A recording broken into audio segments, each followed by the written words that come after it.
یه شب با هم رفته بودیم بیرون. توی راه محمد یه دفعه گفت تو واقعا به جن اعتقاد نداری؟ اولش تعجب کردم چون تا اون موقع هیچ چیز عجیبی ندیده بودم. گفتم نه اصلا، فقط ازشون میترسم. خندید و دیگه چیزی نگفت. وقتی رسیدیم خونه گفت ماشین رو میبره پارکینگ و من برم داخل چون زمستون بود و هوا خیلی سرد. قبول کردم. از پله رفتم، کلید انداختم، در رو باز کردم. همون لحظه خشکم زد. محمد رسید و گفت چرا نمیری تو؟ نگاهش افتاد به پذیرایی. مبل‌ها به هم ریخته بود، لباسا وسط خونه پخش شده بود و آینه قدی که جلوی در بود، اما وحشتناکترین چیز نوشته‌ای بود که روی آینه دیده میشد. گردنبندش رو در بیار. همون لحظه یه ترس عجیبی افتاد به جونم.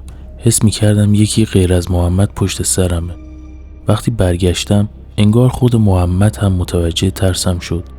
شروع کردم به گریه و داد زدم. میدونی من ناراحتی قلبی دارم؟ میخوای منو بترسونی؟ اومد کنارم و سعی کرد آرومم کنه. بعد از اینکه یکم حالم بهتر شد به قرآن قسم خورد که کار اون نبوده.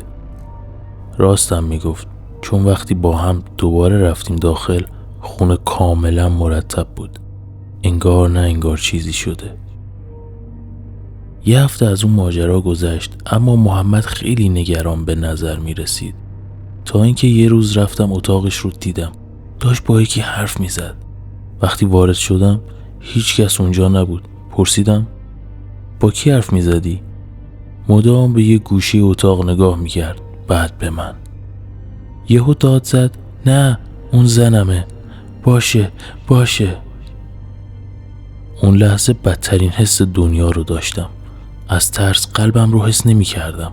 خواستم فرار کنم اما در باز نمی شد. محمد سریع اومد کنارم، دستامو گرفت و گردنبندی رو که تر شیطان داشت از گردنم در آورد. بعدش دیگه چیزی نفهمیدم، از هوش رفتم. وقتی به هوش اومدم محمد بالای سرم بود. اولش ازش ترسیدم و گریه کردم. با هم حرف زد و آرومم کرد. گفت دوستم از طرح گردنبندت خوشش نمیاد. تعجب کردم و گفتم کدوم دوستت؟ خندید و گفت تو هنوز ندیدی اینجوری غش میکنی، ببینی که میمیری. یکم ناراحت شدم ولی کنجکاوی ولم نمیکرد. بعد از کلی اصرار بالاخره راضی شد که نشونم بده. گفت سمت راست اتاق رو نگاه کن. وقتی نگاه کردم چیزی دیدم که باورش برام غیر ممکن بود. دیگه حس نمی کردم قلبی توی سینم هست. یه مرد قد بلند با لباس سفید اونجا ایستاده بود.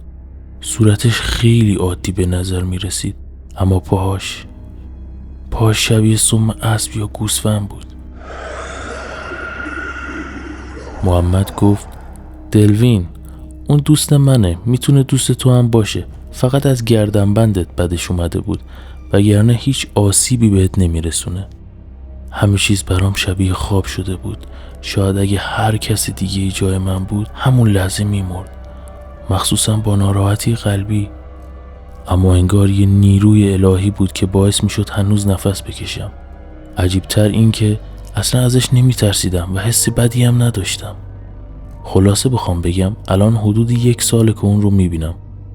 حتی وقتهایی که محمد خونه نیست توی کارا کمکم میکنه. فهمیدم که همه جنها بد نیستن.